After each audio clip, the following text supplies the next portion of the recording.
Okay, here we are, Matthew Russell Lee, Inner City Press, here at the Southern District of New York Courthouse today, January 13th, 2025.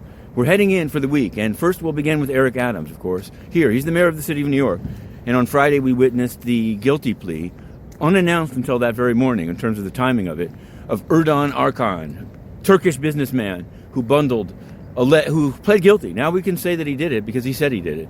Bundled campaign contributions on behalf of the Turkish mission. And the UN, Turkish mission to the UN, will return to the UN at the end of this. And he pled guilty. But he won't be sentenced until after Eric Adams' trial. And so that seems to imply that either his information or he himself will be used in the trial. Can't imagine that one settling out. Also a man named Sacavino of the fire department, accused of taking bribes for inspections, which is suspiciously similar to the scheme alleged as to the Turkish mission to the UN. It was said by his new lawyer that he's mulling a plea, moving toward a plea. But if there's not a plea, there'll be a trial in May. So the city continues beating that drum. Former Mayor Giuliani, it's coming up. It's all coming up this week, later this week, a trial on the rings and the homestead. But for now, the rings must remain under lock and key, but not with the clerk of the court. That was decided.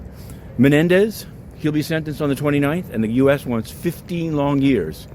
He says his guidelines is 21 and maybe shouldn't do any jail time at all.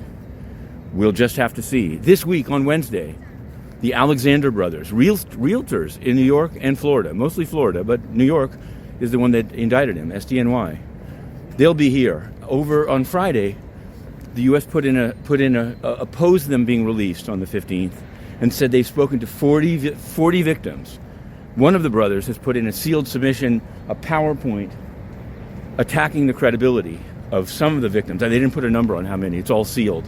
Whether that's right, I don't know. So now we turn to the United Nations, as promised.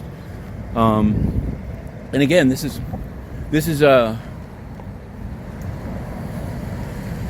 something to do with New York. This is global and local.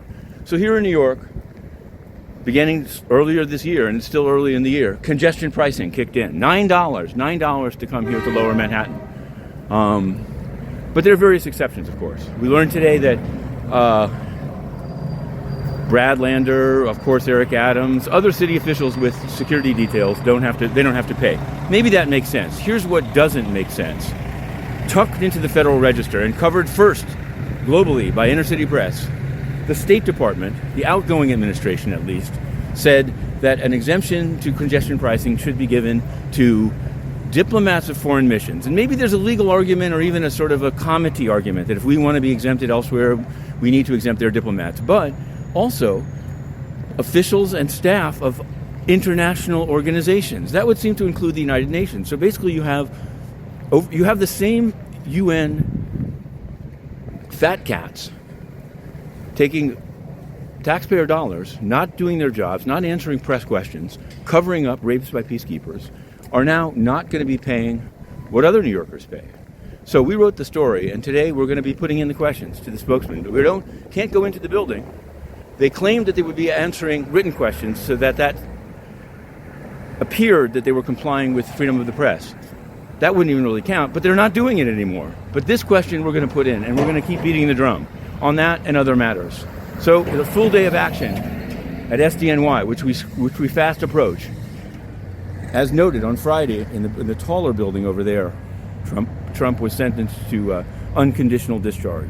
Okay, it's 2025. To be continued.